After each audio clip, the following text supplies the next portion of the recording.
him? Whole family. Oh, the whole, okay. Oh, okay. They all got the bug. Okay.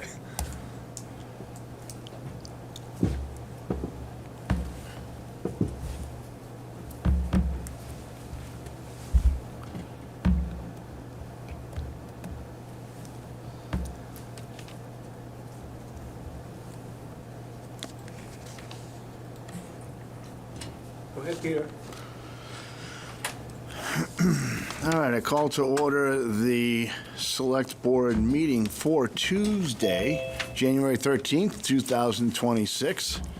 It is 7:01 according to my watch. We're coming to you from the training room of the Public Safety Complex and, of course, also available on Zoom. I'm going to announce at the beginning that we will be going into executive session at the end of the meeting. The Select Board will enter into executive session pursuant to Massachusetts General Laws, Chapter 30A, Section 21A1, to discuss the reputation, character, physical condition, or mental health, rather than the professional competence of a particular individual public employee, and to conduct strategy sessions in preparation for negotiations with non-union personnel, specifically our town administrator. Okay, I'm going to open up with consent items. Number one will be to approve the meeting minutes from the regular meeting held on December 16th, 2025. Excuse me. Number two, accept the resignation of Kerry Flynn from the Cultural Council effective December 29th, 2025. Accept the resignation of Paul Ruane as Town Constable effective December 23rd, 2025. Accept the resignation of Allison Langill from the Zoning Board of Appeals. She is an associate member effective December 23rd, 2025. And to accept the resignation of Elizabeth Clements from the Sale of Town-Owned Property Committee effective December 18th, 2025. And accept the resignation of Elizabeth Clements from the position of Treasurer Collector effective December 18th, 2025. Any discussion on the consent items? Not for me. Hearing none, may I have a motion to approve? I move that we approve all of the consent items. How about a second? Second. Okay, hearing a motion and a second. Any other discussion? None. Julia? Aye. Chris? Aye. Carol? Aye. Kirk? Aye. And the chair votes aye. Okay, on to item number 3, update for department boards and committees. Today we are meeting with the Capital Improvement Planning Committee. This is a joint meeting as they do have a quorum present. Mr. Love, if you would like to open your meeting. Yep, we are a committee of 6, 5 are present, 1 sends his regrets, so we have a quorum, so I declare the CIPC joint meeting with the Select Board is open. Okay. And I have apparently a different order. You informed me by email. You have a different order or a different agenda than the order in which we have placed ours. And according to your agenda, you'd like to continue the discussion of matters previously discussed at the CIPC meeting of 11/20 and the Select Board meeting of 11/24? Right, so whoever has benefit of viewing your particular, the Select Board's agenda, there are 2 items under item 3-1. We'd like to put the second item first and the first item second. I don't have a problem with that. Anybody have a problem with that? No. All right, continue, sir. Continue. So I think the background to summarize where we are, and in fact why this joint meeting is being held, is that the CIPC committee met on November 20th of 2025 and discussed a number of items that were of concern to us in terms of the exchange of information and communication between CIPC and the Select Board. And on November 24th, it was determined that the Select Board really didn't care for or like many of the comments that we made on November 20th. And by extension, we didn't particularly care for some of the comments that the Select Board made at their meeting about our meeting on your meeting on November 24th. And the decision was to get in the room and let's talk about both meetings and the issues that were exchanged and discussed at that particular time. And here we are. So one of the items that relates to our particular committee meeting on November 20th is that I'm holding it right here. It's been posted or was posted at the time of the meeting in full accordance with Mass General Law, open meeting law requirements. And item number 4 states subsequent actions to the latest CIPC report. And the two items were police cruisers and DPW dump truck. Both items of which were on our CIPC report that was submitted back in March. And they were taken up for discussion, or supposedly taken up for discussion, one of them at the annual meeting on June 16th. The other one didn't make it that far, the DPW truck, because even though it was in our particular committee report suggesting that it be on a warrant article to go before town meeting, the Select Board didn't put it on a warrant article, so it never made it that particular, to that length. And one of the criticisms on November 24th is that we as a CIPC committee should have told the Select Board that we were going to talk about those particular items at our meeting on November 20th. I would submit to you that our agenda was very detailed and very specific about that.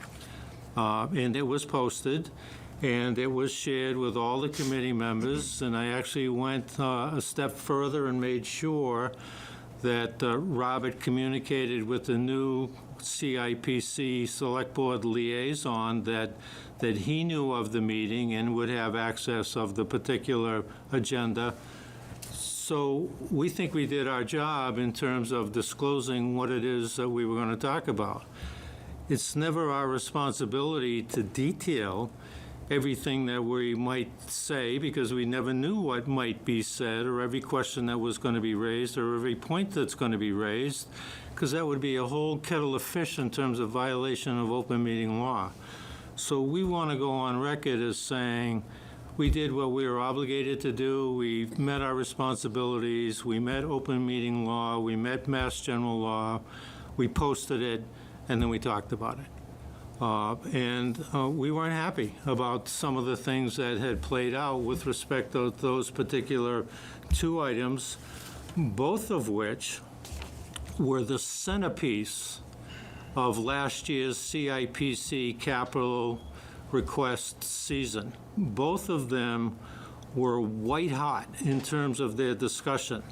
Difficult exchange of dialogue, difficult decisions, in some cases passionate dialogue, in some cases CIPC being criticized for that passionate dialogue. All of that aside, things happened after our CIPC committee, and we felt that there was an obligation for the Select Board to inform us, to advise us, to communicate with us as to what those were, and there was no such communication on either one of them. And we took exception to that. And we said that at our particular meeting, and I think you took exception of our taking exception to it. So here we are to talk about, there's a lot of micro, there's a lot of information, there's a lot of inertia, but the macro is there needs to be a far better exchange of communication, flow of information, frankly, respect shown to CIPC, whose duty and responsibility is these two very items that we were left completely out in the dark in terms of what their ultimate outcome was. That's not proper, that's not right. And somebody might say, well, one of them is small potatoes, no big deal. What is the big deal is there seems to be a mindset that you don't have to do that. That what we do, what we think, where we are on these particular issues doesn't matter. And that's a paradigm that we're here tonight to try to break down and break through, because it does matter. There should be a cooperative, collegial relationship here, not them and us, or you and us, or vice versa, or all of that. There's got to be a way better communication. And I would submit to you, there was plenty of occasion on both of those, the police cruisers being withdrawn from consideration, and the DPW truck, which did not go forward under Select Board consideration, but later on did, both of those were prima facie candidates that far better communication could have occurred, should have occurred, but did not occur. And we want to fix that. And I would submit, I don't mean to put anybody on the spot, but the night that we spoke on November 20th about the issues and our, for the lack of a better word, our grievances on these, the general takeaway from people not necessarily on the committee was there needs to be better communication. And we thought, message sent, message received, end of story. And then 4 days later, we're chastised or criticized or judgments passed on how we did it and what we said about those. We want to talk about those. And if we want to talk, I'm not sure we do, but if we do, and we want to talk about the scenario that played out on each of those two instances where communication could have and easily been shared with us but wasn't, we're prepared to do that tonight. That's the background as to why we're here. So on November 24th, if I remember correctly, the crux of the conversation was, and I believe this was Carol's point, was that for 20 minutes, CIPC lit into the Select Board pretty good. Without the Select Board being invited to the meeting, without us. Now, I will agree that you met the requirements under Massachusetts general law. But as it devolved into a criticism of the Select Board, it just would have been nice if maybe we had said, maybe we should get together with them rather than continuing this. That, I believe, was the crux of it. And then I did on the police cruisers. I think I went into pretty good detail that evening, trying to explain, and I hope you guys watched it because it seems like you guys were right on top of it, the six of you. I assume that you watched it, and I think I went into pretty good detail as to why they were pulled, and I don't know if any further explanation is necessary there. As far, if I can finish, I'll let you finish. As far as the dump truck goes, that was before my time on the Select Board, so I'll let Vice Chair Pingatori address that. But I think on the 24th, I went into pretty detailed remarks as to what happened with that, because I did hear the comments about you being displeased that they were pulled that evening. So I think I went into detail with that. No. I'm wrong. You're shaking your head. Yeah, I'm not displeased at all that they were pulled. That's totally the prerogative I'm sorry. of the displeased sponsor. Without informing you. Exactly. Okay. Right. So let's speak to that one particular issue. You mentioned the night on the 24th that you were told just before the meeting. I don't know by whom, but you were told just before the meeting. And we all sit on the stage.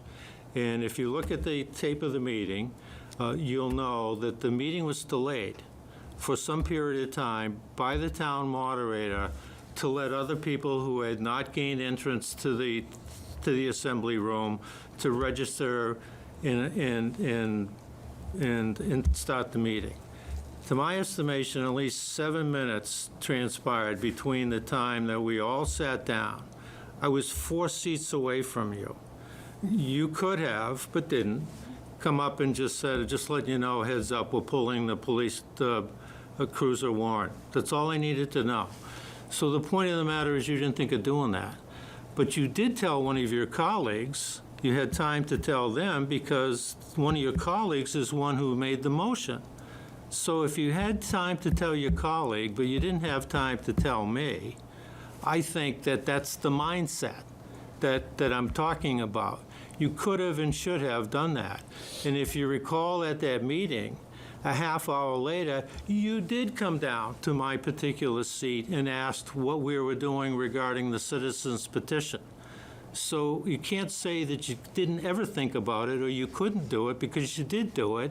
And in my position, your position is, you were just told before the meeting, my position is you had 7, 8, 10 minutes in order to have told me you didn't. And I could have conveyed, I might have even gotten up from my seat and gone to the Finance Committee Vice Chair and the CIPC Vice Chair and say, don't know much at the moment, but just letting you know it's not going to be pulled, as opposed to everybody in the audience shrugging their shoulders at me as to what's going on. You're maintaining, you only told at the beginning of the meeting, I'm going to maintain from here till eternity that you had an occasion to tell me and you didn't. Fair enough. So- Okay, so we can go back and forth. So let me go to the next one. Can we You hold said- on? you said- May I finish with this one? Yeah? Can I just say, Yep. you're obviously looking for an apology, a pound of flesh, something from me, so that you can tell people, I told him straight up, he should have done this, he should have done that. Mark, I don't want us to tell you. Every single time I come on before you, I have to apologize for something because you're disappointed about something. Yes, there was a lot going on that evening. I didn't think of it. I apologize. Forrest, I apologize. Neil, I apologize. Dave, I apologize. Rob, I apologize. I don't know what else to tell you. That's fine, well, but that's not the pound of flesh we're looking for. Oh, you're looking for more. No, we're looking for a change of mindset. That's it. So that you don't have to apologize, that you actually think of those particular things as they're occurring, so that a month later, 3 months later, you don't have to apologize. Well, I'll be honest with you. I'm not so sure that I need to apologize. There's a lot going on, and I'm sorry that you weren't on the top of mind. I really am. I feel terrible about it, but there was a lot going on that evening, including trying to get everybody in, making sure that everything's going to run quickly. Yes, I was told very quickly by our police chief, please pull those. The in-house person who was going to do the cars is now refusing to do them because of comments that were made about the police, as I explained on the 24th. That's a whole other different issue, but Peter, Okay, they fair have the enough. prerogative to do whatever they want, and we respect that prerogative. We don't mandate to that. We listened to the presentation, we voted on it. It was controversial in terms of 0 cruisers, 1 cruiser, 2 cruisers, 3 cruisers. And there was all kinds of, when we presented it, we were asked to go back and reconsider it, and we did, which we didn't have to do, but we did, and we stuck with 2. And a footnote to that is 2 years ago, 2 cruises were put forward. So it's not as if we did something unusual or set precedents. We did what we thought was right at that particular time. If the police department or police chief or anybody wants to pull them, we totally respect that. What we didn't respect is not being informed. And we just disagree whether or not you could or you couldn't have. Okay, fine. So What's the next item? you just said a minute ago the DPW was before your time. The meeting was held on October 14th, 2025. You were the chairman. You were I'm sorry, and maybe I misunderstood. If I did, I apologize. I thought you were talking about the DPW truck at the town meeting, on the town meeting warrant. No, but no, that wasn't. Okay, my mistake. It didn't go to the town meeting warrant. Right. It was on our committee report that the select board decided that they were not going to put forward on it. At the annual town meeting? Yeah. Which would have been prior to my time But on that- here. But you're talking about something that didn't happen prior to your being back on the board. That's academic. That's not what we're talking about.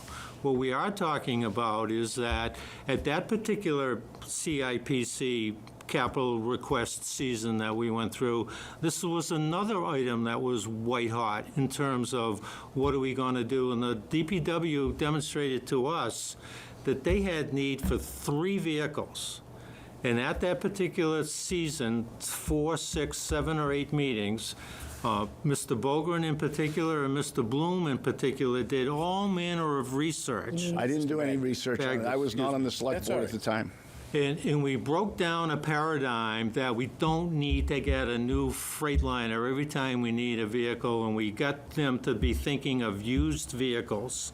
and we went into the used municipal vehicle equipment market and found all manner of equipment, put that forward in our particular committee.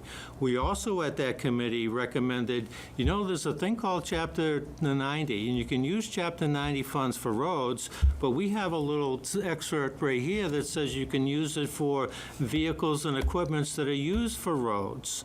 And we made that recommendation, and we were told, no, you can't, no, we won't, we're not going to do that, that's out.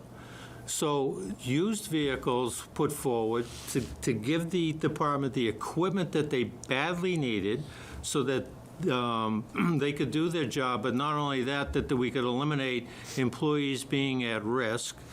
We talked about a new method of financing. All of that was poo-pooed. And 4 months later, you have a select board meeting where you're going to buy a used vehicle using Chapter 90 funds, and no notification, no alert, no communication, nothing goes out to the CIPC committee. That's another instance that you could have and should have, and talk about not informing. Why weren't we informed about that? And we came, and I tried to speak during the particular section. You indicated that you couldn't see me. We're going to disagree on that, but I basically spoke at the public comment section. Hey, I got a question. How are we paying for this? As a Finance Committee member and a CIPC committee, how are we going to pay for this? Those are legitimate questions. It would have been nice if we had been informed about those before the meetings and not have to speak about them at public comment.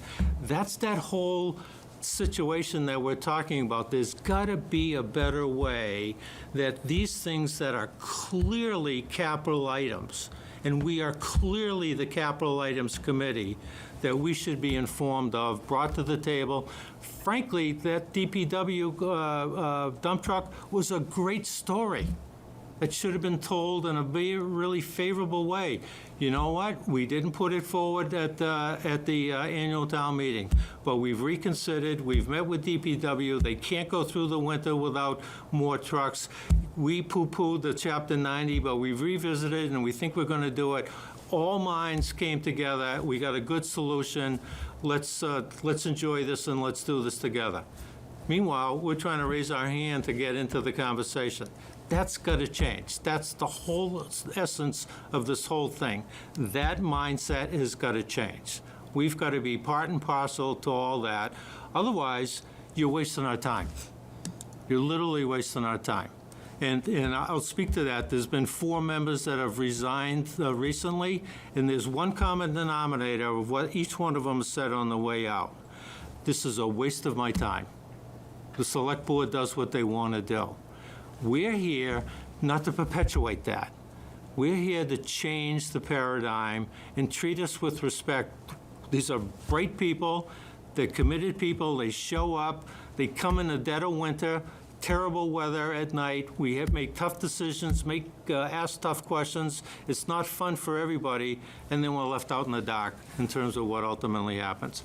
You can say what you want. I'll say forever and ever. That's not right. You mentioned I'm not right a lot. I understand that. That's not right. I didn't say you're not right. I said that's not right. To be Peter. clear. Come on, don't put words in my mouth, The first meeting after I got elected was a finance committee, no, it was a select board meeting in which I was elected chair and you were vice chair, and then a finance committee meeting. Julia and I attended the finance committee meeting. You said, I will call on you when I'm ready to hear from you. Not exact words, but you did say at the beginning of the meeting, we have a lot to get through. Wait until I call on you at the right time, and then we would like your input.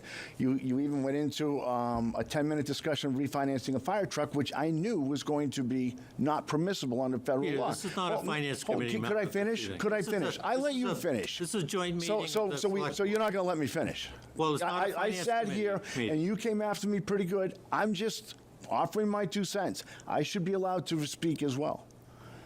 Now, we sat there the whole time, and then finally, during the public session, I had to ask you, may I please speak? Now, you're upset with me because one time, and I call on you a lot, one time I didn't see you raise your hand, and you're calling me a liar. You don't believe me.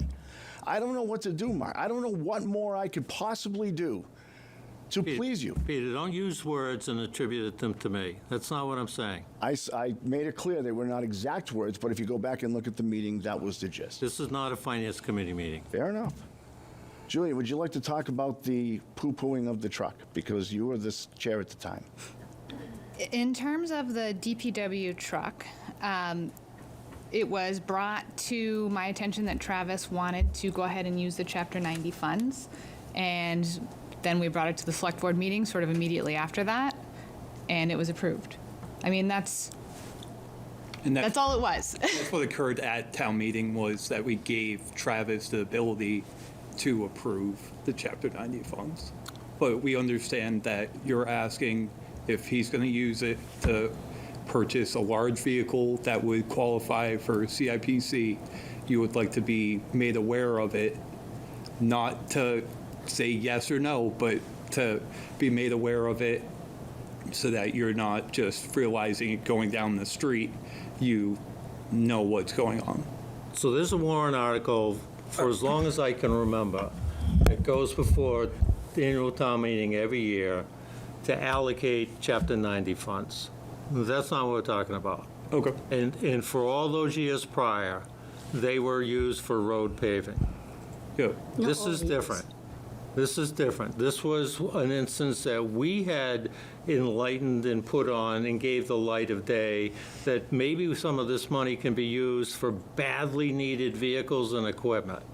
And when it was finally done, different and aside from what was voted on for road paving and the like at the annual meeting, we thought that we could have been informed. And I think it was said, it was talked about at the select board meeting, and you brought it back to the next one. I only saw it once on October 24th, at one time. I think that's the only time that it was, that was mentioned, and my email and my phone blew up in 10 minutes saying, what is this all about? I don't know. I'll have to go to the meeting and find out.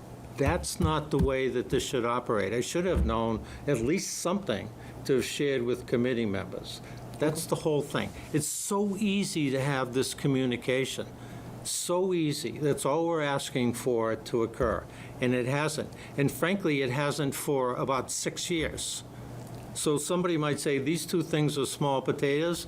If you'd like to have a meeting where we talk about all the other ones that have occurred, we're happy to do that. That may not be the agenda for this evening, but this is not the first or the second time. This is a trend. This is a mindset that's got to change. And that's what we're here to make sure and ask that it does.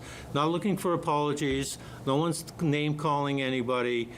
We got to do a better job. We think we do a very good job communicating. We think we do a very good job doing our work, which is very difficult, just like your own. We're asking for the same thing to be done to us in turn. I don't think it's been done, ever, since I've been on CIPC, ever. So if I may, a couple of things. In terms of communication back and forth, I think that there may be different expectations that you have compared to what the select board has.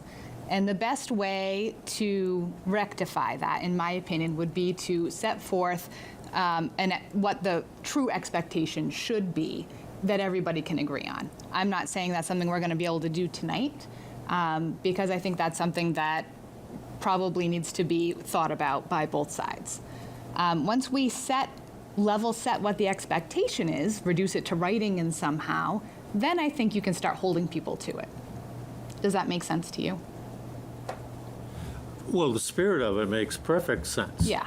But I would say that you're saying that there's got to be a better way of communication. We got accused of not communicating with you, that we were going to talk about you not communicating with us. Yeah. I mean, And look at what we're doing here. It ends up being very circular, I agree, and frankly, pretty silly, right? We're all adults here. I don't think we should be arguing back and forth about who's being communicated to and who isn't, and immediately jumping to a conclusion that there's some kind of ill intent, because I don't think there ever is on either side, frankly, ill intent. So What I would like to see, personally, in my opinion, I think we should have something reduced to writing about what the expectation is, and then we can all work to meet that expectation.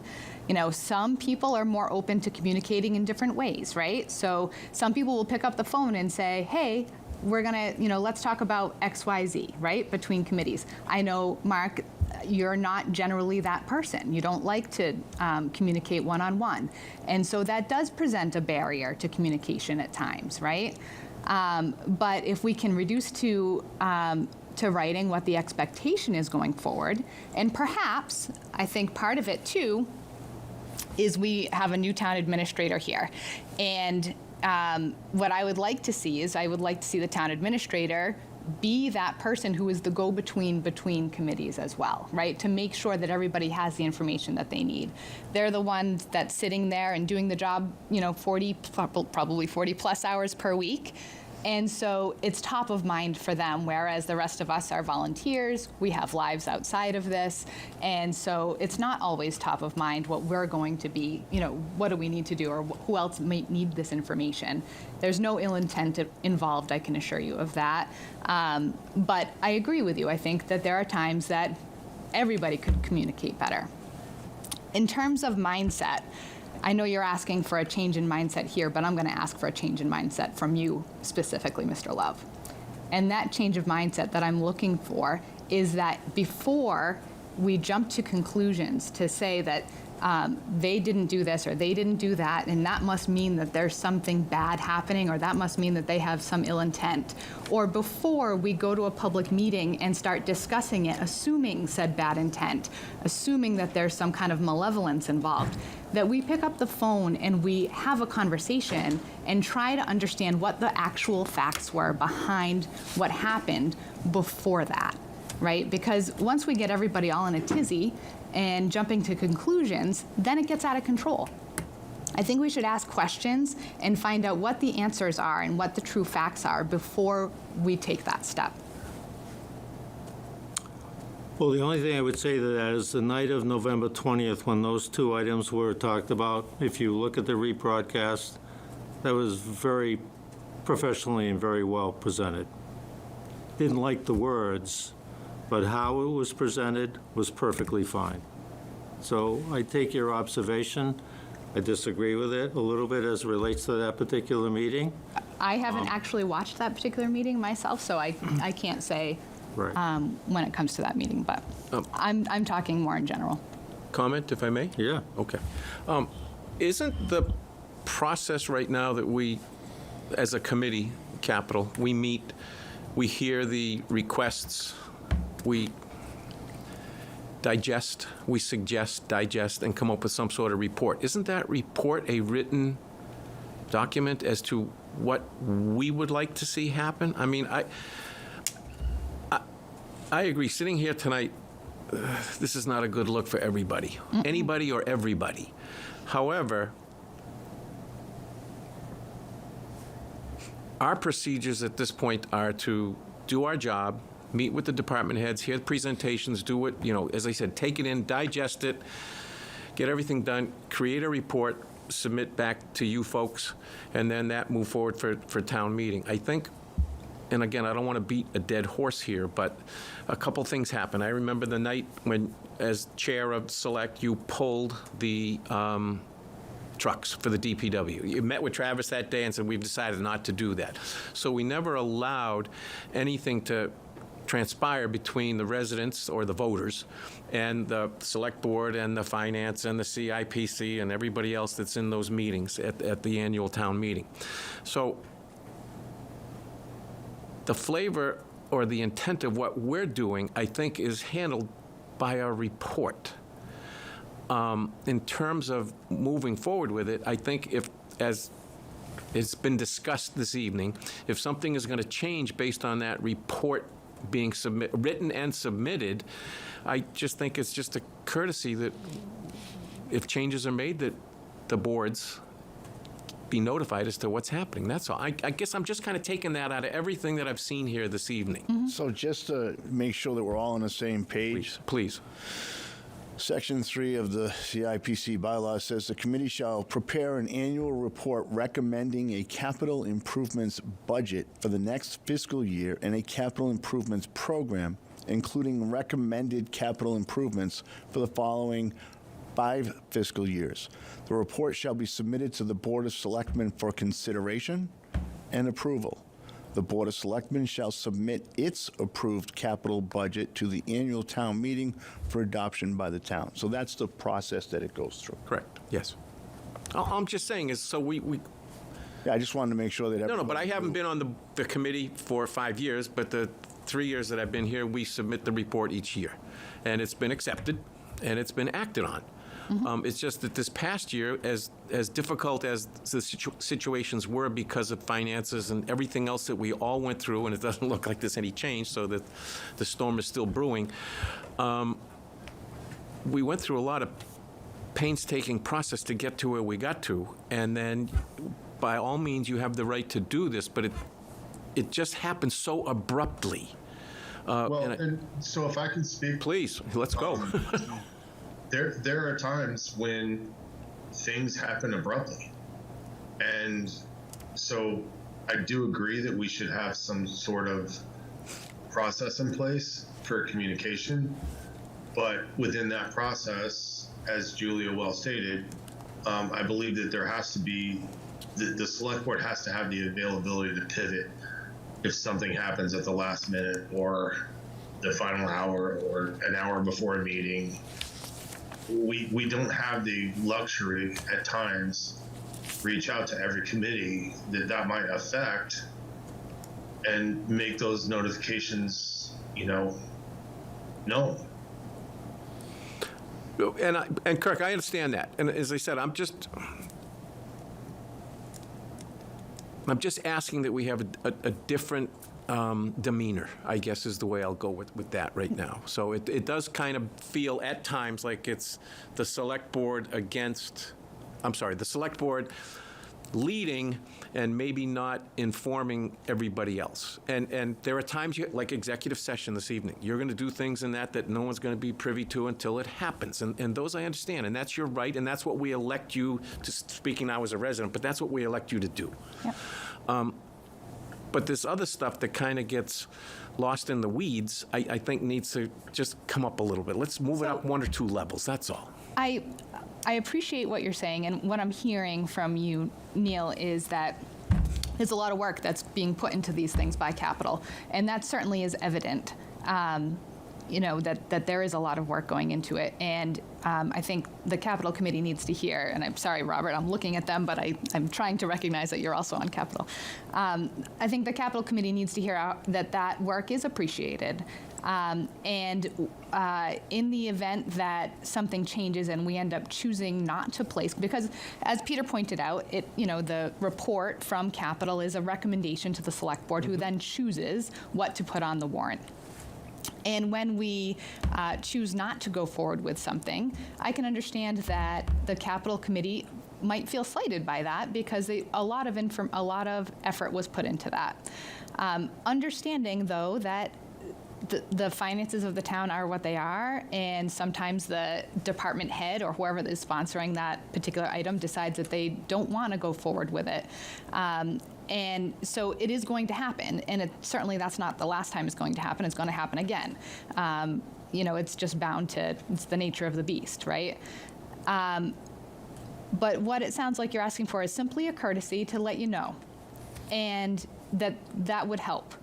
And so I don't see a problem with that. Okay. Just to follow up on that, just an aside. After spending, I think it was 4 meetings last season with the DPW director in terms of requests and asking questions and whatever, and he answered everything as painstaking as it was for him and sometimes as painstaking as it was to ask, but he came up with answers and we filed a report. And then to all of a sudden, I just don't understand why working so hard to get to the point of getting it approved to do something and then having it in middle of May say, no, we're not going to go forward with this at the annual town meeting in June.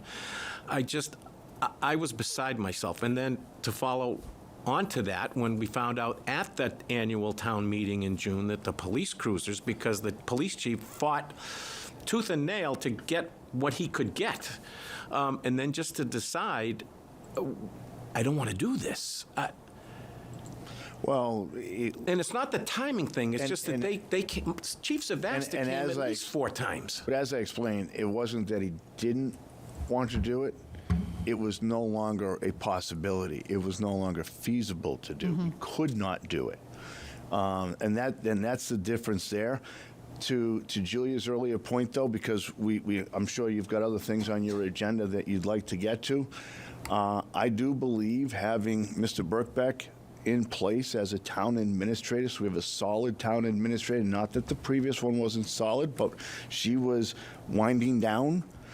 Now we have someone in place who is both on capital and we meet at least once a week lately. I'm hoping that the communication lines will be far better. Okay. All right. Agreed. Just a follow-up. We're in the throes of our committee meetings right now, as a capital thing.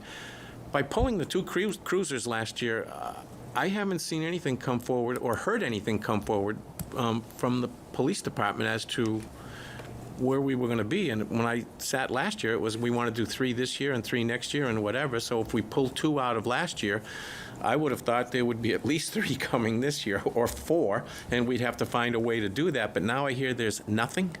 That the word I have from the police chief is he will not be Nothing. submitting a request That's this year. correct. That's what I heard as well. Technically, they're not due until the 15th. Today is only the 13th, so. Okay, all right. So he's got 2 days. 40, we'll give you 40. Okay. We're still Right, premature, yeah. All right, okay. Not that that will change, but it could change. All right. So, Well, and also, I'd like to just make note that, we're navigating some very challenging financial hills in front of us, and every department is doing everything they can to try to mitigate those challenges. So whether it's kicking the can down the road because we can't afford a dump truck and we can't afford a cruiser or what it is, but everybody is doing their good faith effort to try to make sure that we can maintain the services that we maintain and that we supply in Paxton in the most efficient way we can. And that comes at a cost, and everyone's feeling that. So Nope.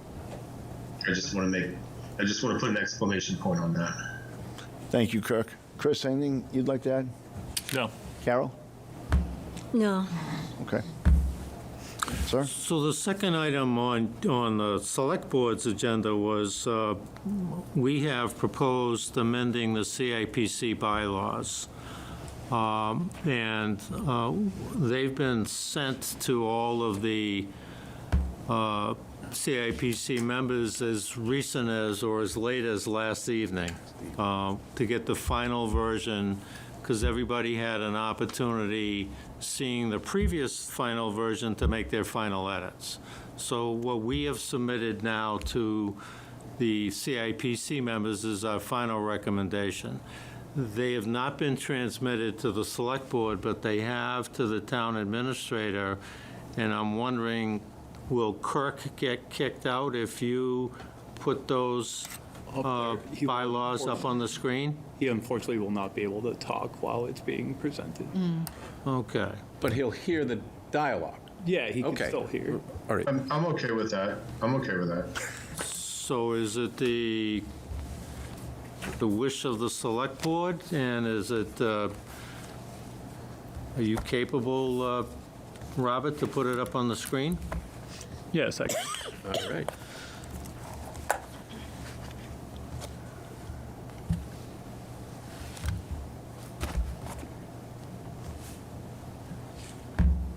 Now, are you going to go through the current bylaw and then go through each of the proposed? No. Okay, I didn't know what you were thinking. We're suggesting, I'm suggesting that we go through the proposed, because if you give me a little opportunity to do a little color commentary, I think I can take you visually back to the existing bylaws. It was 8:14 last night, Robert. Yep. And these are the proposed bylaws as voted by the CIPC? Yes. Okay.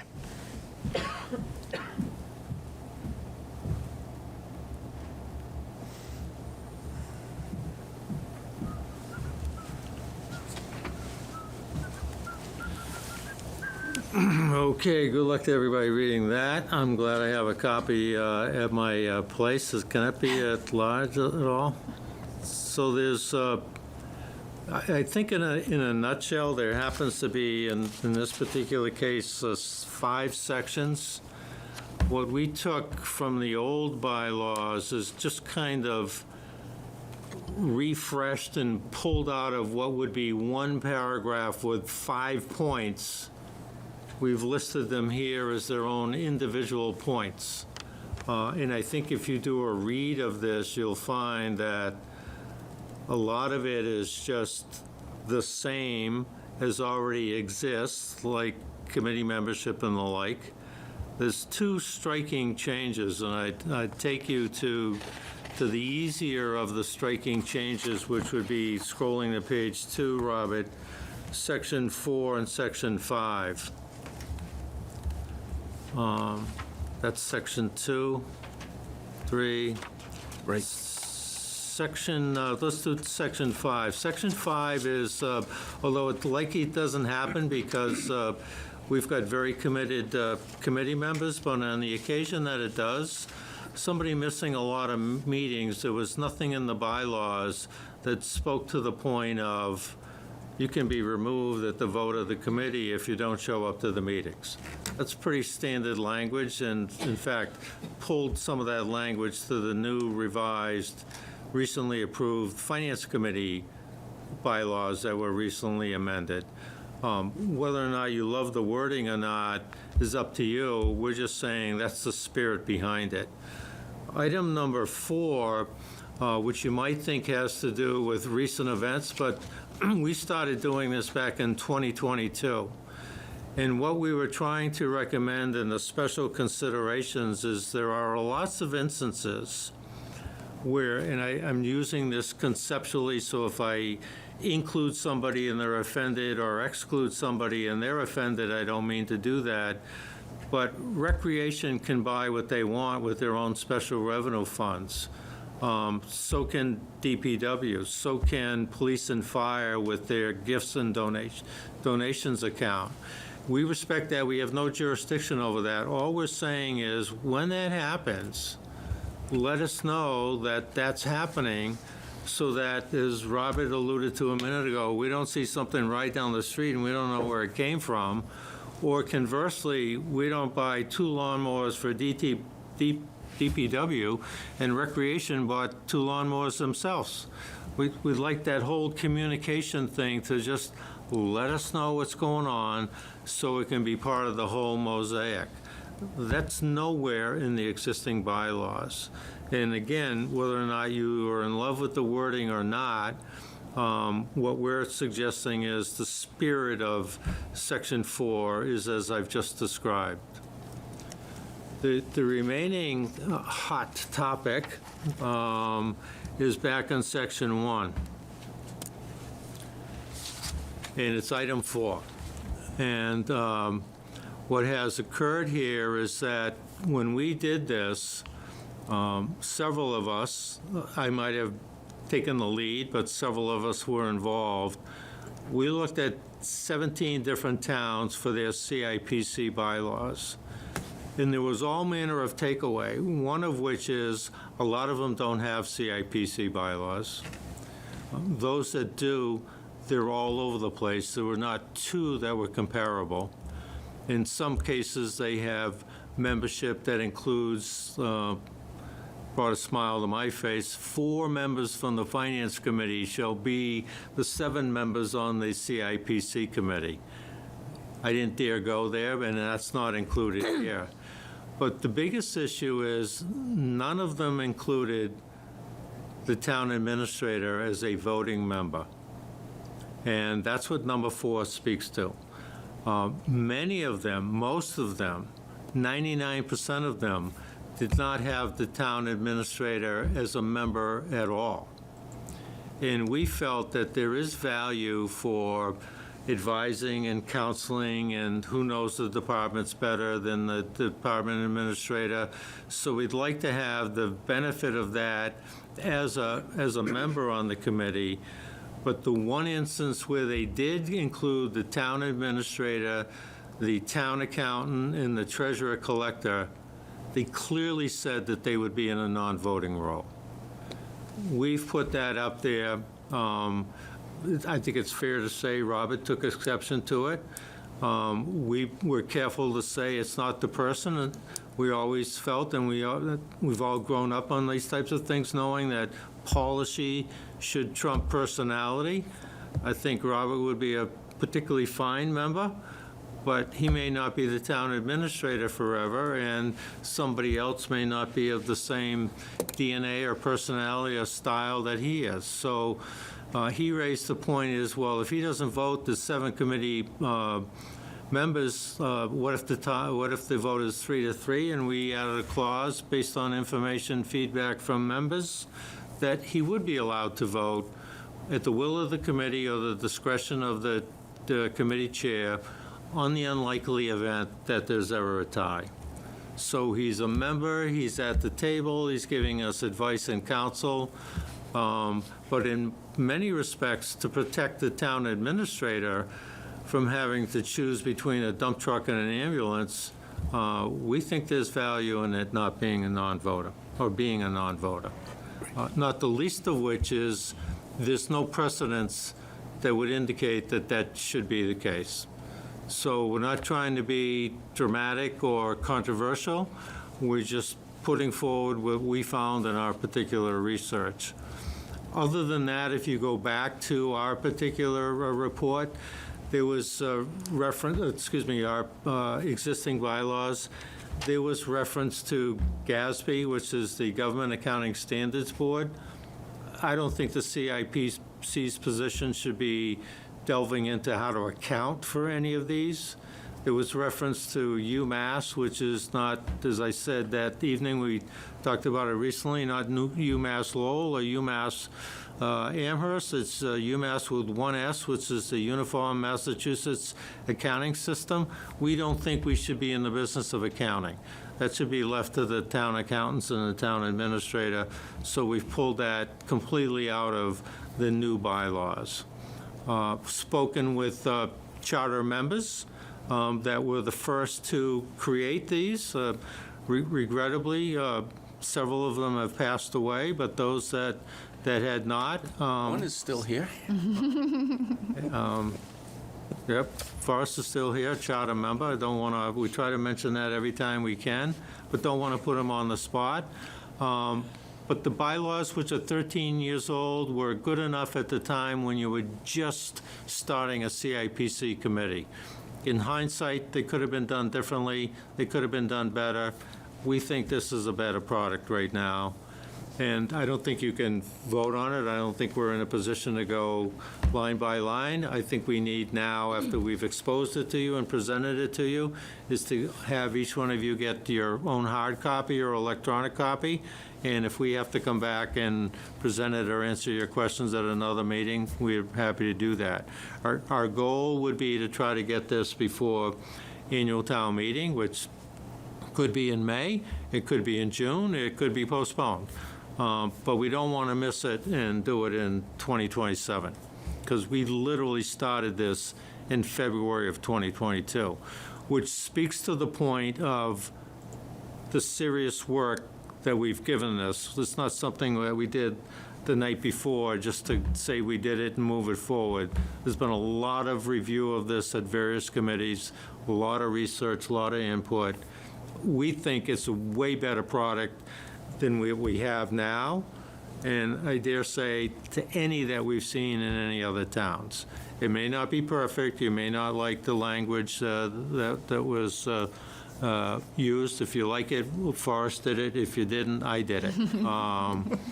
but we want to get a good product, and two committees working together, communicating together, we hope we can get to that particular point. We're happy with it, so.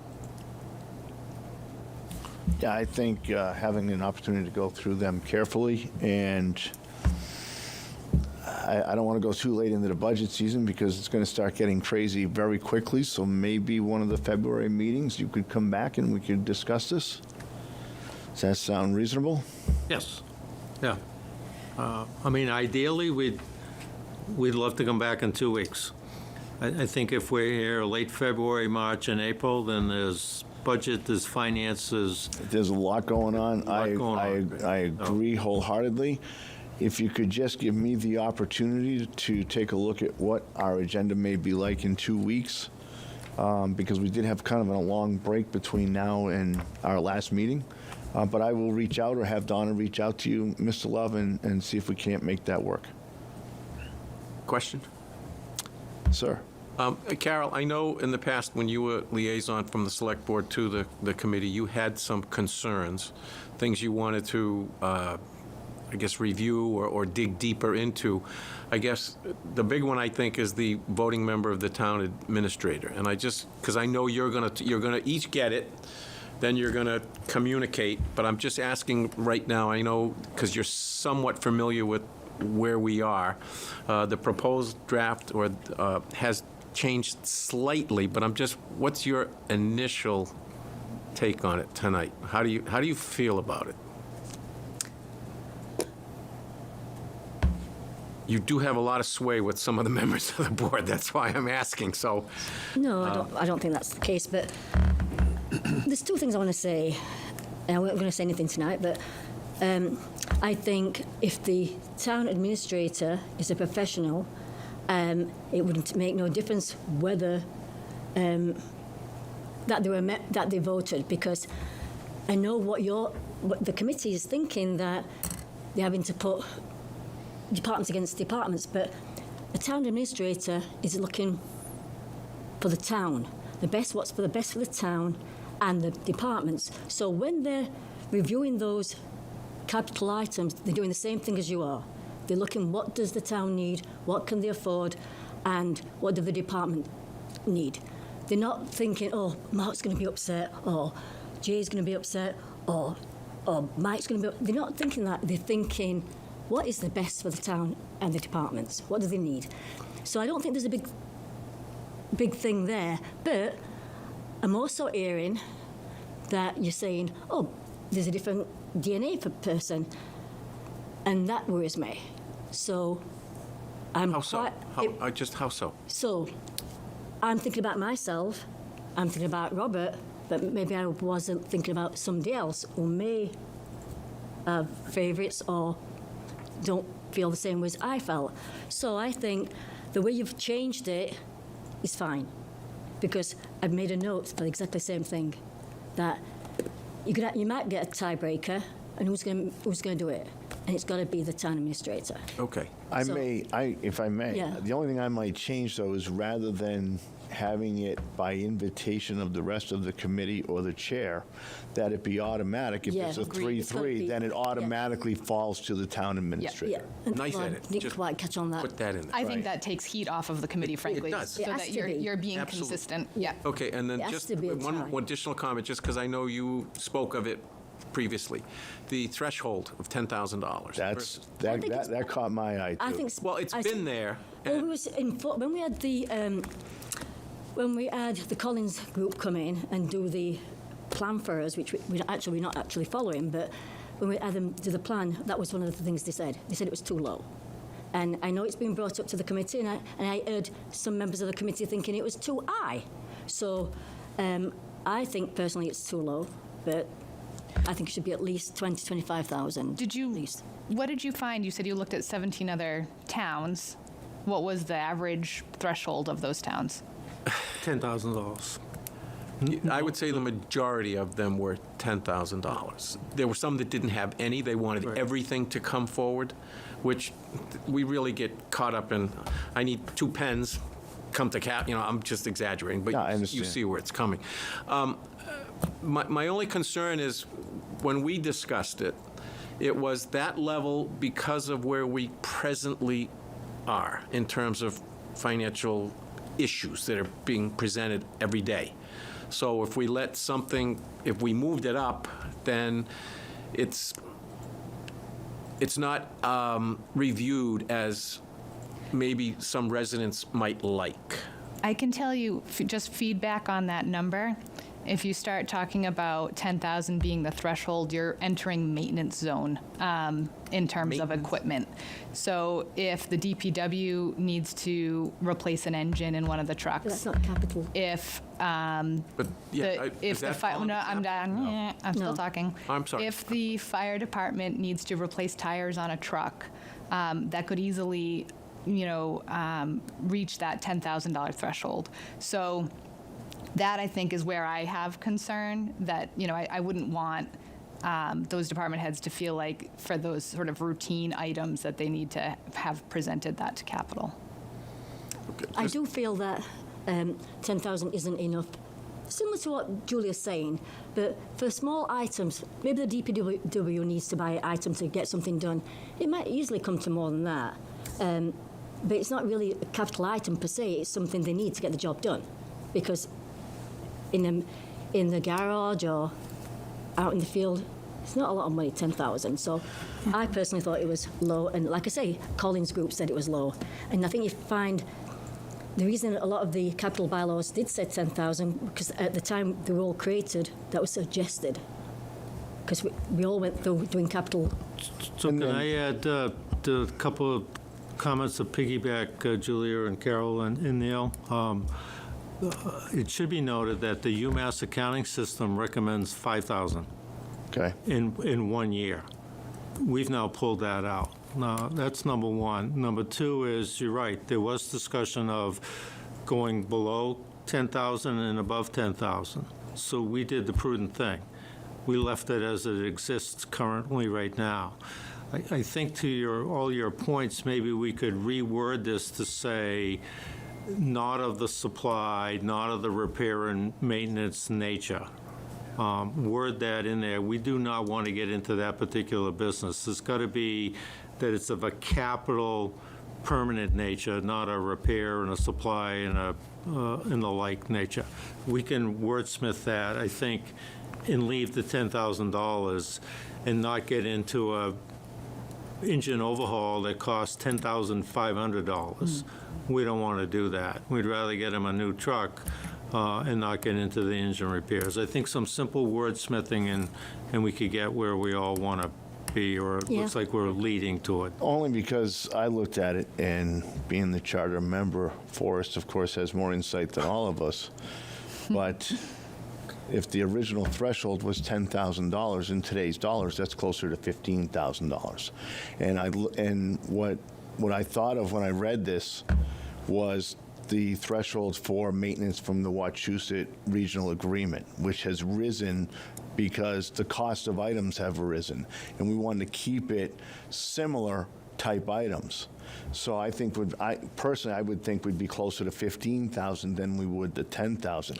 And the only other question I had was why we were going from a capital item with an expenditure, with an expected life, of 5 years to 3 years. I didn't understand the logic behind, because it seems like with technology that things ought to last longer. May I? Not shorter.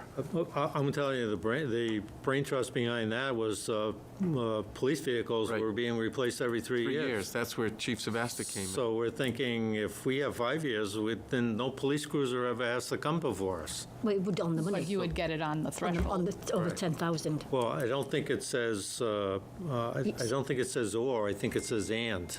No. So we could get it on the threshold, but lose it on the life expectancy. Gotcha. So the point that you make is the response, we thought of all that. We may not have landed exactly where you want us to land, but we've thought of every single one of these particular items that are on these 2 pages. So why don't we go forward with the suggestion that we have already on the table, and that's given us an opportunity to read through it and really digest it, come back with our questions. I'm sure you've got answers as you've indicated, Yep. and we can discuss them further then. Okay. And I just want to thank you for just this quick discussion right now, rather than postponing it for 2 weeks and then having the same discussion, having to come back and again and again. We're trying to, expedite to get this thing through the hourglass. So we're sitting up here, we want to come through the funnel and get out for the town meeting. That's where we want to be with this. Okay. Yeah, if I can just add a comment. So the Capital Improvement Planning Committee, as you know, is a select board appointed committee. The select board is the appointing authority. And so the only concern that I have, and I think that this is easily rectifiable, right? The committee has taken it upon themselves to revise a bylaw that governs the committee, which can be seen as maybe a little self-serving or circular, what have you. So I appreciate that you've brought it now to our attention. We're going to take a look at it. We very well may have some changes that we want to make to that bylaw, and I just want to make sure that going forward that you don't see it as a slight or that we don't appreciate the good work that you've already put into this, and that you obviously clearly care about it very much and put a lot of effort into it. But as a select board, we have a more holistic view, a little less myopic view of how that fits into the bigger puzzle. And so that's why we are the appointing authority. And so I think that the bylaw, when it does get drafted, may get some revisions. But I think that your input is greatly appreciated and will continue to be greatly appreciated as we develop what is going to be a final bylaw. All right. I'll send it to each of you by the end of the day tomorrow. Or if you want, Rob Yeah, can you send, can send it to me. Rob can send it to You us. can Yeah. just forward your copy then, Robert. Okay. There you go. Yep, that works. Yep. Okay, very good. Thank you. Is there anything else, Mr. Love? Those are our 2 items. Anything else from the board? Okay. No. All right. Next meeting? Our next meeting? Our next meeting, and before you close this, are we, I'm going to wait until I get the capital request okay, submitted. through the 5th, So okay. it's likely see to when the be next one next is. week, but I don't think we have to set it. All right, this evening. okay, Yep. that's fine. Good point. All right. Motion to adjourn. Second. All in favor? Aye. Opposed? None. Abstentions? None. Okay. We stand adjourned. Mrs. Fenton. you. Thank you. Thank you for Thank you, coming in. guys. Thank you very much. Mrs. Fenton, with the Council on Aging, board to discuss the new art show from January 13th through April, featuring 5th and 6th graders from Paxton Center. Very weird. Good I think evening. it's really ironic to present youth and joy right after an adult discussion, but I think life needs balance. Greatly agree. appreciate it. So I'm here to balance out 100%. what you've been doing. Anyway, last year I approached Janet Rucktus, who's the art teacher at Paxton Center School, and I said, do you think that the students would be interested in displaying what to them makes them happy? So she asked them, and a group of 5th and 6th graders said they'd be willing to do it. So today, Richard and Cheryl Rossier and I put up the art display of about 21 students, and it's what they feel makes them happy. So that's why I'm saying it's a great balance for me to come here and talk to you about this. And I have had someone who's seen it say it is really touching and very sensitive, and the children are really talented because it's so unique to see what your 10 to 12-year-olds thinks make them happy. It might make you, when you walk through it, stop and ponder what made you happy when you were that age. I remember I wanted a pony. I was going to call her Peaches, and she was going to live in our backyard in residential New Jersey, so that didn't happen. But, you know, it's fun to see. Some of them are absolutely really touching. And I'd love for the community to go and tour it and see what they feel about it. We're not going to have Best in Show because we feel for the students, each one represents the best thing for them that makes them happy. So there's no competition. But anyway, so please try to encourage people to see it because it's really, some of it's really quite touching. And for those who haven't been to the Senior Center, it is open from 9 to 2 weekdays. The art gallery will be open from 10 to 1. And we'd love to have everyone walk through, and as I say, walk through and put your mindset when you were a child. What made you happy at 12 years old? You know, for me, it's a long trip back, but not quite that long for most of you. And so this show will run to the end of April. And then we're going to have Massasoit Art Guild come again, and you remember the incredible artwork that they create. And they're coming from, let's see, May to August. So we hope people will come and enjoy what's there. And then we're going to try something a little different. I know many of you have been to the Worcester Art Museum, Flora in winter. We've decided we're going to do floral art in winter. So we're encouraging people for a show from December to February to bring us paintings or enlarged artwork or photographs of their garden. Let's make the winter colorful and warm and inviting. So that's all I have to say, but we do hope people will come and enjoy it because some of them are really adorable. They really are. So any questions? No, so just to recap then, Monday through Friday, 10 to 1 from now until the end of April. Right. Very good. Yes, and we hope you enjoy it. Thank you very much for bringing that to our attention. Okay. Thanks, Anita. Thank you, Anita. That was great. Thank you. All right. Next up, we're going to discuss the trail grant application for Illigs Pond, which is why I believe Mr. Bedard has been sitting patiently back there. Come on up, Mr. Bedard. Had the pleasure of running into your brother and your father the other night. Dad's looking good. Must have been dining somewhere, right? It just so happens, yes, that is a fact. And I think Mr. Burkbeck is going to put up a, I got a, So sorry, Kurt. Yep. You're going to go. Oh.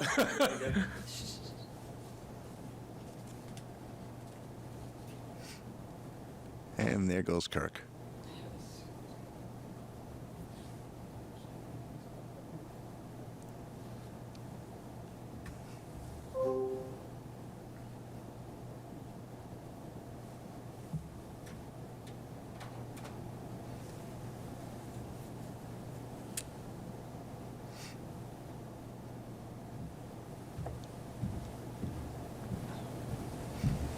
Oh, thank you, Robert. Perfect. Thank you, Mr. Chairman. Thank you, Board of Selectmen members and audience. I want to go over something with you that I think would interest the town. There's a grant application that came to my attention. Well, first of all, I'm Rick Bedard, live at 8 Pierce Circle in Paxton. Been in town almost all my life. I work the town of Millbury Public Schools. I'm school administrator there. So from time to time, I come across grant opportunities from municipalities. And I think sometimes some of these might apply to where I live in my hometown. So this is one, it's called the Mass Trails Grant. It's from the Department of Conservation and Recreation, DCR. Every year they do this. Every year communities are eligible for this. So this came to my attention, and I talked to Mr. Burkbeck, Ms. Card, Recreation Director is involved, and I had some texting and emailing with Mr. Dillon because we're kind of in a conservation area as well. So I'm trying to get all stakeholders involved.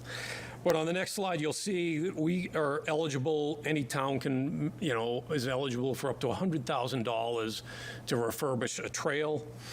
I have the idea of the Paxton Recreation Commission trail system, which we all know as the Illigs Pond area.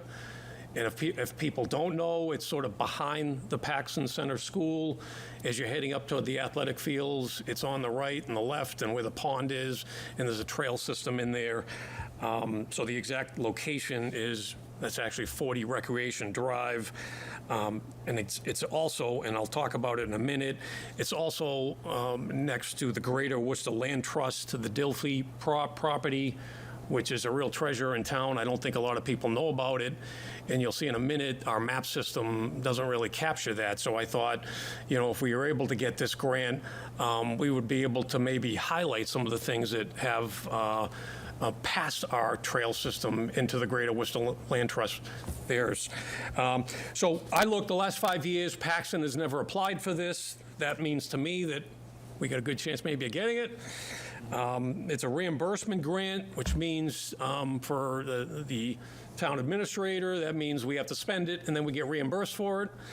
But there's an award letter that goes, so we'll know we'll have it. And there's a 20% match, which actually comes out to $25,000, because $25,000 is actually it's 25% of the $100,000. And I'll explain what that match looks like a little bit later. So this is due February 2nd. It's effective July 1st, so we would know late spring, but then we could start the work in July. So anyway, as I mentioned, I hike these trails a lot. I know I see a lot of people walking their dogs there. They got cross-country trails. It's mostly a pedestrian. There's not really any motorized vehicles in there because it's too narrow. But with the walking and the hiking I've done in that area, and you'll see in a minute through some of the pictures I got, I think it needs some improvement and some refurbishment. So here's what I thought we could use the grant for. And I've worked with Mr. Birkbeck and Ms. Card on putting together a budget. The first thing, and each one of these I'm going to go through into more detail. Anyone that's been down there knows the bridge near Illig's Pond has some storm damage. I think, it was like 12 or 18 months ago, a tree fell down on it. The railing's out. DPW, I think, put some Jersey barriers there. That's it, pictured in the top right. Oh, yes, thank you, yep. So up in the upper right, and you'll see a better picture of, I have a couple of slides on that. So it's a safety issue. But the issue is the Jersey barriers don't keep pedestrians from walking around the Jersey, so they're still using it. So I'm a little bit concerned about that. I know it's been on the Conservation Commission agenda a few times. They're worried about it as well. So I'm hoping this is one of the things the grant can satisfy that. So that's going to be the biggest piece of the $100,000 would be that. But also I'm looking to install some new trail map kiosks.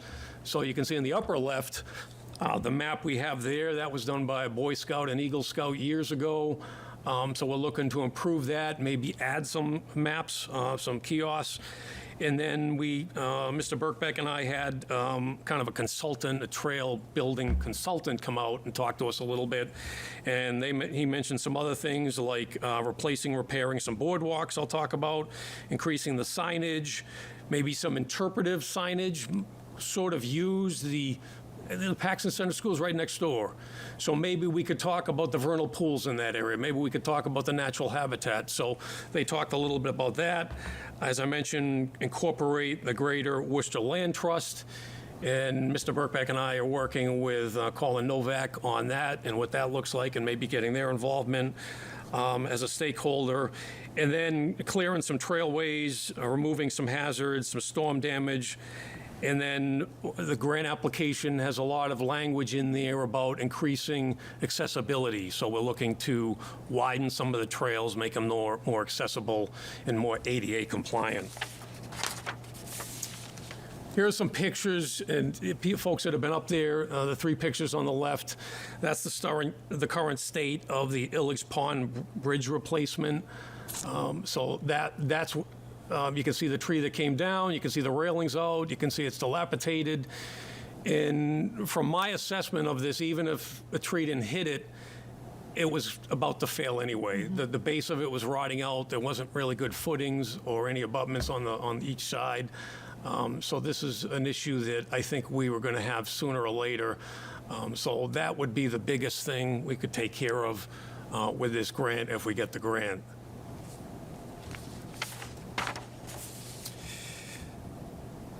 This gives you an idea of what it could look like. So I've gotten pricing from 2 different companies that bring in a fiberglass pedestrian bridge. It's 40 feet long, 6 feet wide, ADA compliant. We'll have better ramps on each side. So anytime you see a bridge, or we're going to talk about boardwalks later on, to make them ADA compliant, you don't want the step up, you don't want any roots in the way, you want it ease, especially where that's at the beginning of our trail. So this bridge is about $45,000, and we would put some type of footings or abutments, and we would have the decking so it would be ADA compliant. And again, this is right in our wetlands area, so this is something we're going to be working with Mr. Dillon, our conservation agent, on that. So up in the upper left, you can see that's our current map, and you can see at the bottom of that picture, that's the result of 3 Eagle Scout projects where there's been some refurbishing over the last couple of decades. Some was there when I was a scoutmaster here in town. You might remember that. Troop 105 is still here. And so some of those were when I was a scoutmaster, but the most recent is 2012 for this system. I know there was some bridges put up over near the soccer asylum. Those are newer. But the refurbishment of this trail really hasn't been done since that last Eagle Scout project. So I'm recommending, and I'd like to put in the application, installing 2 trail map kiosks, one to replace the one we have. It's a little off in the picture on the left, but that shows the current one. And then 2 pictures in the lower portion in the middle gives you an idea of what they could look like. A little more professional. It's what you see in some of the things with the Greater Worcester Land Trust and Mass Audubon.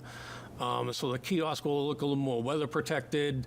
It'll have a lock and key where you could change the map, or you could put announcements in there. Double-sided. Double-sided, correct.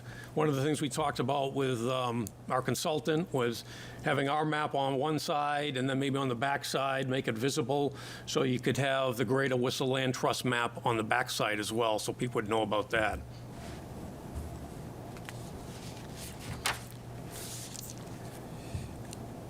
This gives you an idea of some of the boardwalks that we have, and this is mostly in that lower loop section. So if you look in the upper left, that's our current map and our current loops, which is kind of neat. All our loops, all our trails just loop back to the beginning, which is great. These were found kind of in the lower loop. The red loop, if you're looking at the top left, that's probably the one most able to be ADA compliant. It's more level. The further you get near, Shenandoah residential area and Lancelot, it gets steeper and the grade is a little bit more difficult for accessibility. But these boardwalks go through those areas, and some of them need, like you can see what I was mentioning, the middle one picture, that's a boardwalk that's got the good width. It just doesn't have a good ramp to get on it. And then also, our consultant was talking about having a ridge on the side of it so people don't fall off, things like that, and people can sense that it's the edge of the boardwalk. So we would add some things like that. And then the one on the left, which is on the other side of that maple cutoff loop, that one obviously is just too narrow. So that goes through a bog area. We would like to get that to at least 30 inches, maybe 3 feet in width, improve it, kind of like the one on the right. So that's the type of thing that we could, like in that section on the left, we could purchase boardwalks that, after we clear it, that would be wide enough. And we would also try to raise it up a little bit because that one on the left is right in a bog. So that one gets swamped a lot.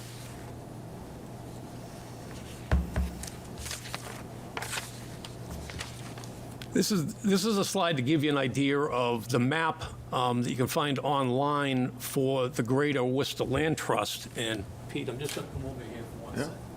So this is our property here. So this here is what that is.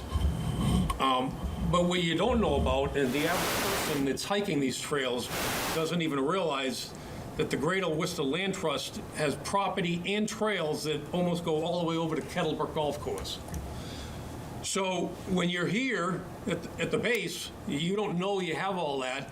In fact, when you get to here and you see the blue trail, you just think that goes to Shenandoah or Crowning Shield. You don't know that really goes anywhere unless you start exploring. So I think we should use that to our advantage. I think we should have maybe this type of map here in our parking lot so people would know there's more, and you could also even have a kiosk with a map here so when hikers get to this spot, they know you can keep going because that's not being utilized, and it's a great area I think people would enjoy it, and that's an area where, especially Paxton Center School, is rich with history, and there's like 3 vernal pools in that Greater Worcester Land Trust area that I think the Paxton Center School, their program could utilize. I believe the Greater Worcester Land Trust property is landlocked, I think, Robert, I believe. Yeah. So the only way to get to their property is through our property. So.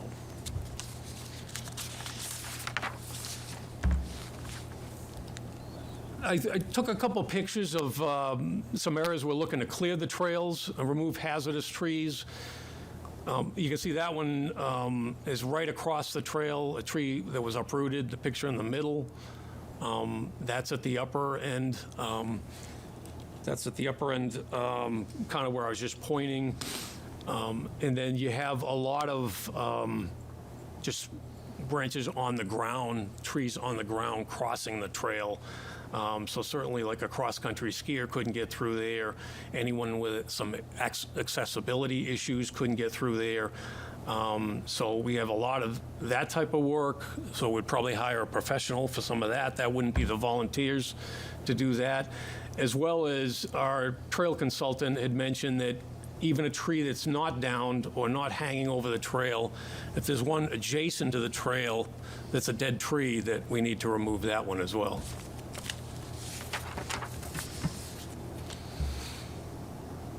So here, I just wanted to spend a little time, because I didn't want the Board of Selectmen to be worried about the match of $25,000. The match that they're asking for $25,000 from the town can be an in-kind work match, and that would be us doing the work. That would be if DPW is doing any work out there, if Ms. Card is doing any work, but it also means, like if we get this grant and we have 2 or 3 days of volunteers working out there, right down to a Boy Scout would be getting about $41 an hour. So we're building that into the grant. So for example, I'm budgeting 2 to 3 work days with 20 to 25 people at $41 per hour. You can see how we're already pretty much at $20,000. So I guess what I'm saying is I don't think there would be any out-of-pocket costs, for our match for that. And most of the communities do it this way. So we would be able to, based on the $41 an hour, pretty much do a lot of the in-kind work. If we get the grant and I'm willing to do some of the prep work with this, my time would be included, as well as, like I say, any of the professional staff for the town of Paxton that's doing any work on this, we would be able to put that into the grant too, and that would prove that we've got our match, because they wouldn't release the $100,000 until we've shown that we've done our $25,000. My little tour here is because they're also looking for letters of support. We have basically 7 stakeholders I've looked at that have expressed interest in helping. So in the application, that's pretty critical that they want to show that this has community support. So last week, I couldn't make it, but Mr. Dillon talked to the Conservation Commission last week. I'm going to see the Recreation Commission tomorrow, and you tonight, but we've also had a conversation with the Boy Scouts, Greater Worcester Land Trust, Paxton Center School, and I think we were going to reach out to the Paxton Garden Club as well for that.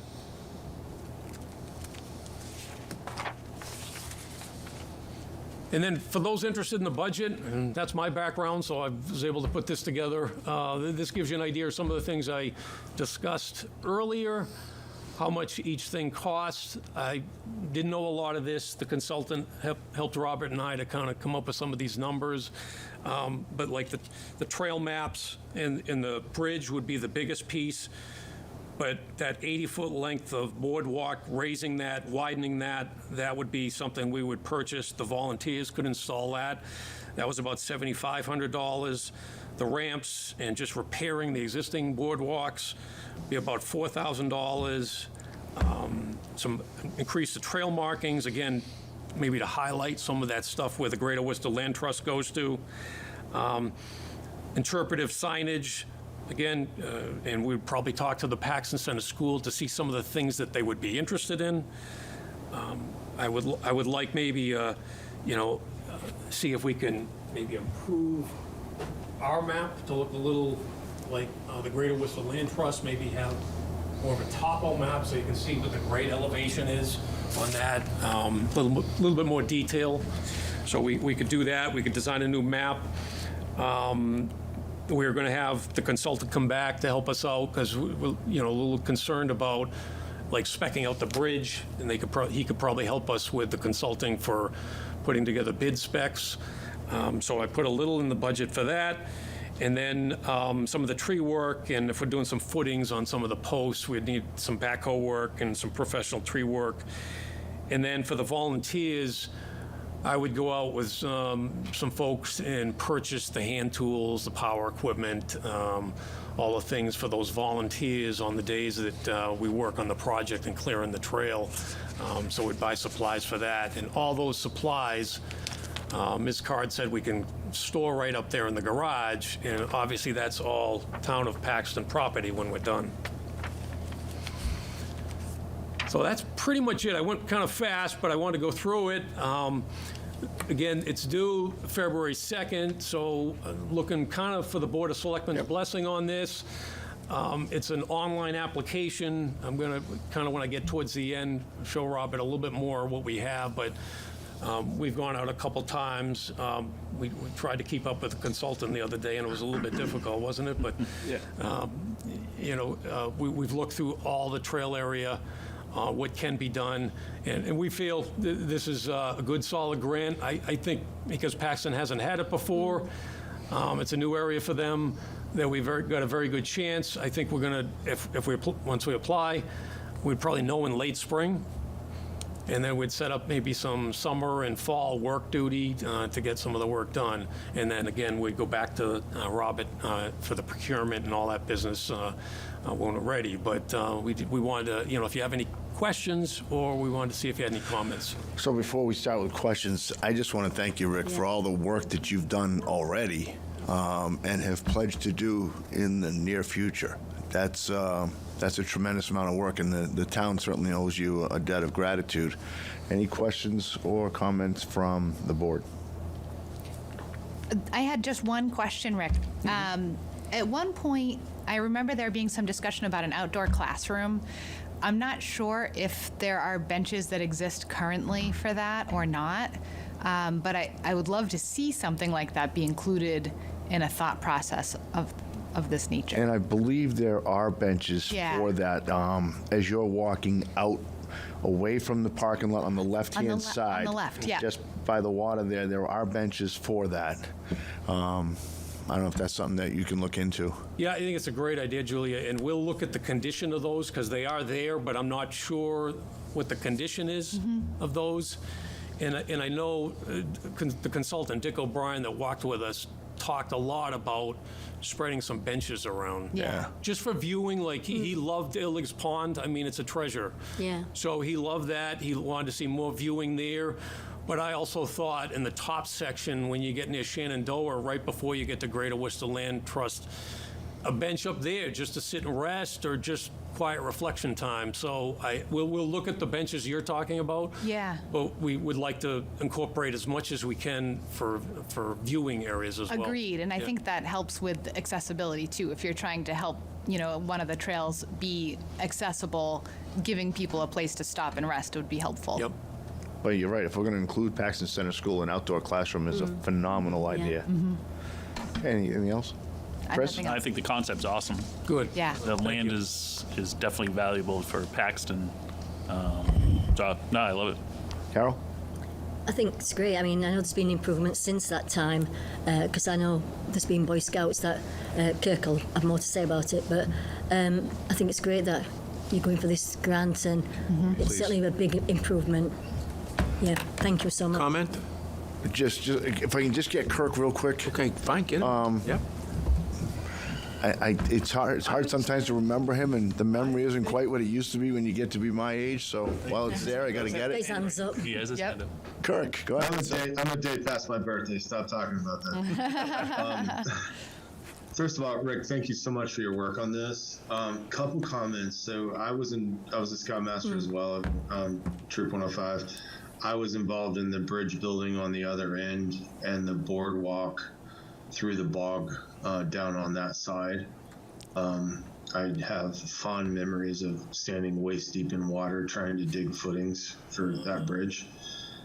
When you consider the bridge on the other end, I think what would be beneficial is if you could get like a small tractor with a front end loader, like one of those yard utility kind of tractors like I have, or a bobcat across there, because there's a couple tree services that would donate wood chips, and those could easily be transported across that bridge. That was a big restriction or inconvenience when we were trying to build the bridge on the other end. But if you could design that such that you could get a small piece of equipment, I'm not talking like as heavy as a bobcat or a front end loader or anything like that, then I think you could open that up to being able to wood chip a lot of those trails and open up a lot of ADA possibilities. So those are my two comments. Yeah. And have a small tractor, and I'd be happy to move trips around. So, I'm glad you said that because I was about to volunteer you. and I'm the tree warden too. So Oh, there you go. All right. I can do the blessing of the trees before they fall. So we did But discuss thank that. you so much for thank you so much for the effort you put into this, because it is an unrealized gem in this community, and it's actually, I think, more utilized than people realize. Yeah. But I think it could be utilized a lot more. So thank you so much. You're welcome. Yeah, I'm Rob? glad everyone is giving Rick praise. He deserves every ounce of it because he has been tremendous throughout this entire process, undertaking this, going to webinars, setting up these meetings, going down to the trail, doing all this work. So it is greatly appreciated. When we did go down there, it had just snowed the previous day, and I couldn't believe how many footprints, dog prints, like everything down there. So just to show the amount of foot traffic in the area was incredible. So at least that really instilled in the consultant that it was a project worth taking on. And that gentleman did work for like the people that reviewed the grants, and he was very confident that we would have, a great chance to obtain it. It's Well, excellent. And if you need a structural engineer for whatever reason on the bridge, just reach out to me, because Oh, yeah. I have a lot of contacts. Actually, I built the bridge on the other end with a guy who owns a structural engineering company. So He was very impressed by that other bridge. Yes, he was. Yeah. yeah, it should be. My back still hurts from that. He said it was overbuilt. Sounds about right. But thank you, Kirk. I appreciate that, and you are on the volunteer list. But he also liked that area where you built. We just need to do a little clearing from you when you first did that. But he liked that area so much. I mean, he was so well ahead of us, scouting out the trail. I don't know if you remember, Robert, he gets over your bridge, and then he wants to come back on the left side. He wanted to loop around Illig's Pond, and we're saying, that's not our property, that's not our property. He was already gone. So there's also the idea of, I think, if we do this improvement, maybe a grant, we can do some expansion, some different areas. Loop, and maybe we can get some easements and do a loop around Illig's Pond, things like that. Because a lot of communities use these grants, not just to refurbish, but to, blaze new trails, things like that. Great, yeah.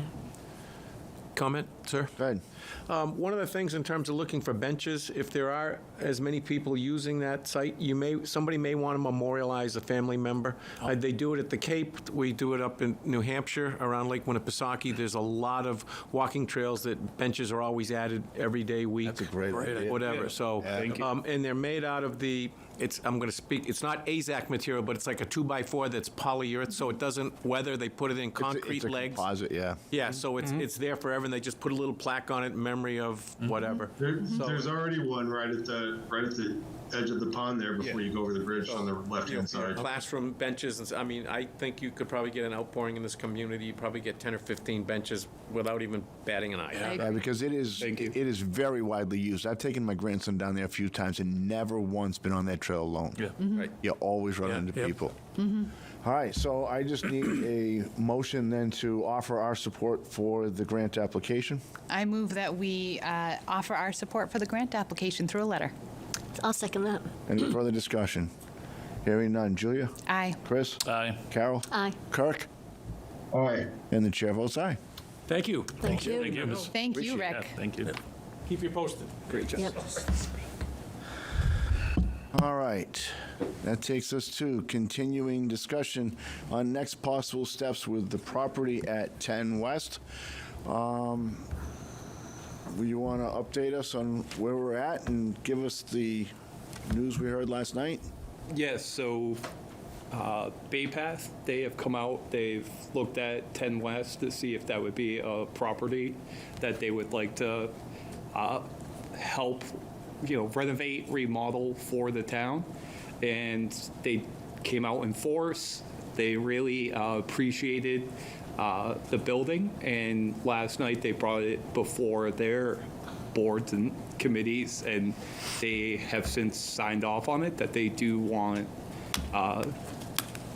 to work on 10 West for us. So that's something that they're eager to start. Once we give them the blessing that we want them to do that, then it will commence over there. That's certainly some good news. That's fantastic. So they've approved the project. Correct. Great. For this year. For this year? Yep. Yeah. So when would they start that? So that's something that we can discuss. They could be available next week. Yeah. The new semester must be starting in the next week or so, so I would imagine they're anxious to get going on that. Right. Correct. Did they give a time frame? As far as like completion or Yeah. anything like that. Yeah. No. What's in their mind? We said that we were flexible on timeline. Yeah. Just with Bay Path, they tend to jump around to different projects. So having that flexibility, talking with them, definitely increased our odds because we weren't on a strict timeline with them. Perfect. That makes sense. And my understanding is they can start doing work that doesn't require any financial input from the town. Absolutely. Through, And that's the demolition. biggest benefit is we can make the basement, we can do all the, removal, everything like that is all going to be done by Bay Path. So it's free of charge besides renting a dumpster. I like it. Any other questions before we start our discussion as to whether or not we want to move forward? I don't have any other questions. Oh, well, okay, maybe I have one. Okay. So going forward, is Baypath, I assume that they would be the ones that would let us know what they need in terms of supplies and materials. Correct. And really what we envisioned for the property as well. So right now, it's just making it so that downstairs isn't in disrepair. So we're starting there, and then we can look at electrical or plumbing or anything like that as the project progresses, and however, much we want to undertake over there, given the cost considerations. And how much of this, I'm hoping I have a number in my head, but how much of this is going to be covered by the insurance? For right now, everything is definitely going to be covered by the insurance money that we've received. And that would get us to the point where the building would be usable again. Yes. Well, that's all fantastic news. Yeah, that's great. Good. So now it's up to us to make our final decision as to what we're going to do with the building. Well, I'd like to make a motion. You certainly may. I'll move that we accept Baypath's offer to assist with renovating that building so that we can use it as a community center. Okay, may I have a second? Second. Okay, any questions or comments regarding that? Kirk, anything? Nothing. No, I think it's a great plan. Carol? No. Chris? No. I don't either. So we have a motion and a second. All in favor. Julia? Aye. Chris? Aye. Carol? Aye. Kirk? Aye. And the chair votes aye. Very good. If you could notify Baypath and any other parties that need to be notified, that would be greatly appreciated. Thank you for your effort on this. I want to make sure that we also reach out and thank Mr. Wenzel. He's been Instrumental in helping to secure the Baypath presentation, or they're Support. bringing their kids in. And when they brought their kids in, how many came to see it? So there was upwards of 70 people there. Holy smokes. So when Baypath puts together a project like this, they take the kids from looking at the project and costing it out and putting together a proposal all the way through. So yeah, I knew you had said it with quite a few, but 70 kids. Busloads. There was 4 buses. Oh my Oh, God. that's something else. Wow. Oh my So I mean, gosh, just that's- think about the give back on the project for those kids, what they're learning, you know? Yeah, but imagine getting that field trip permission form. You're going to 10 West in Paxton? That's fantastic. Yeah. All right, so if you could also, actually, Donna, if you could draft a letter, we should have a signed letter sent out to him, thanking him for his efforts. Agreed. Yes. Okay, For Mr. Wenzel. For Mr. Wenzel. please, please. I agree. That would All be right. good. Next up, we have Select Board Correspondence.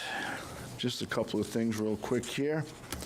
This is regarding a fire back in December. And I'm going to leave the names off of this, well, except for one.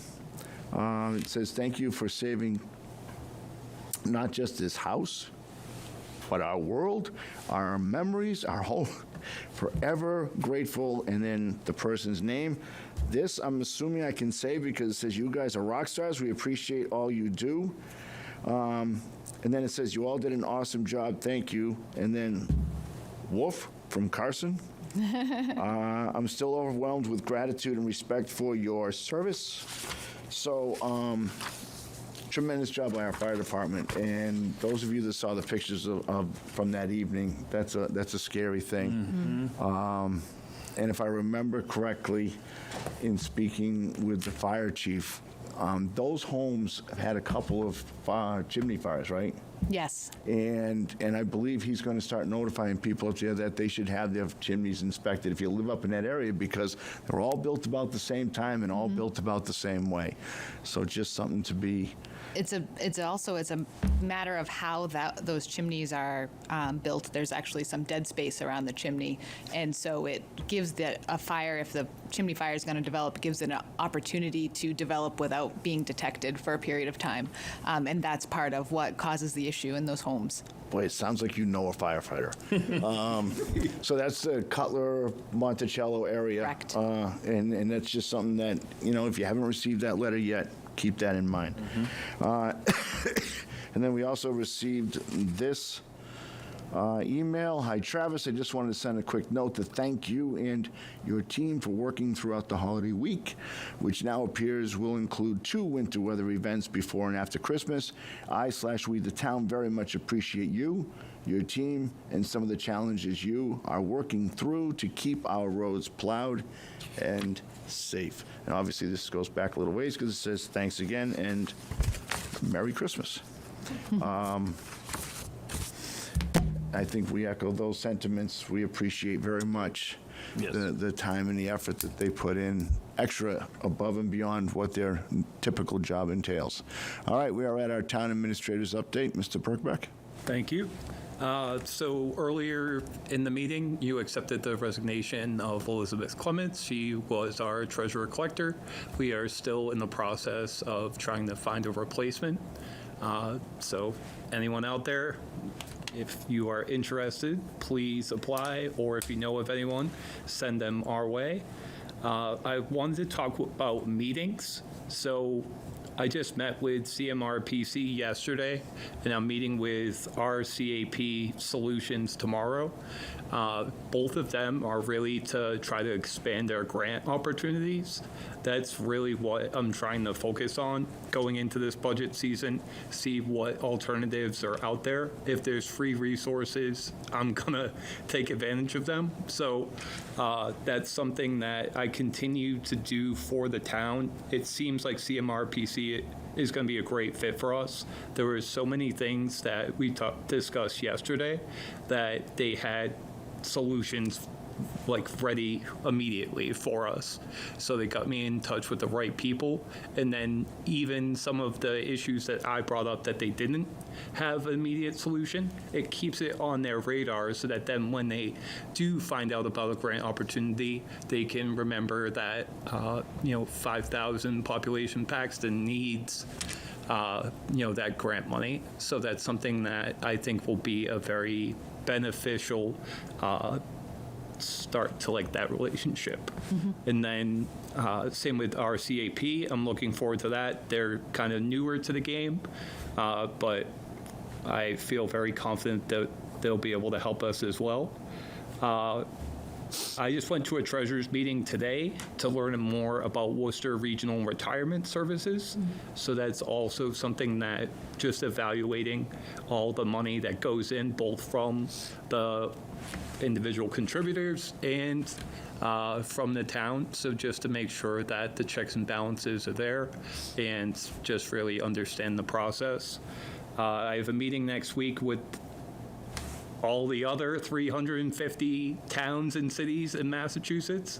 So with that opportunity, I'm going to network. I'm going to make sure that I'm learning how I can be collaborative with our neighbors and what I can, learn from them and what they can learn from me. So just to make some good relationships out there and hopefully leverage them to put Paxton in a better spot. I continue to attend meetings throughout the week to support our boards and committees. We have a lot of great people in town. I'm very impressed with the quality of people and what they contribute on a daily basis. I am very thankful for all the time and effort each one of them dedicate to the town, and I just want to make that very clear, going into this new year. I hope that the passion and dedication continues, and it's just great to see. So I try to go to any board and committee meeting that's happening because I want to show my support. I want to use my unique role so that I can, help further their agenda and really make a positive difference. So that's something that has been very, enriching to me and hopefully to the boards and committees as well.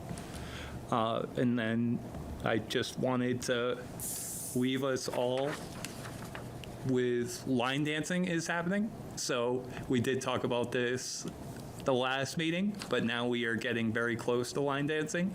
Unfortunately, I don't see any cowboy boots on today, but we do have it happening this Saturday, January 17th. Doors open at 6:30. It goes till 9 o'clock. It's at the Paxton American Legion, post 306, and it's only $10 per person. So, great event coming up. Hopefully, we'll see a lot of people there. Thank you for letting me talk today. Just to piggyback on, I'm not going to talk Not about line line dancing. dancing. Thought you were. No, I'm already making plans. I'm like, I had someone text me today, and we just made plans for Saturday night, not realizing, you. and I feel terrible. But that's. I think your plans are going to need to change. You can do both. Tell you what, I'll ask Senator Durant and his wife if he'd like to.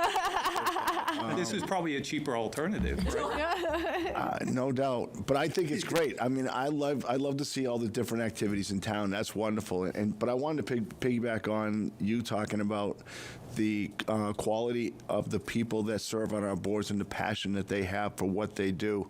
We're always looking for more, and it is a wonderful group. And you know, I get. Tonight was a little contentious, but it's a little contentious because you've got people on both the board, the select board and the CIPC who care very much for what they do. And sometimes our opinions aren't always aligned, but that doesn't take anything away from the passion from both the board and the committee. So I'd love to see more people, you know, get on board, because you're right. We have some tremendous people that populate our committees and boards, and we always have vacancies. As you heard when I went through the resignations this evening, people move out of town, things happen. Yeah, but we do have so many boards that there's something out there that's going to align with interest. And since we're on this, where can they find any information on this, Mr. Town Administrator? Of course, it's going to be paxtonma.gov. Yeah, go to the website. Go to the website often. There's an awful lot of information on there, and that is part of it. Citizens speak. There's no one here. They've left us. No one. So I just need a motion then to leave the regular session and to move into executive session. So moved. Second. Any discussion? Hearing none. Julia? Aye. Chris? Aye. Carol? Aye. Kirk? Aye. Chair votes aye.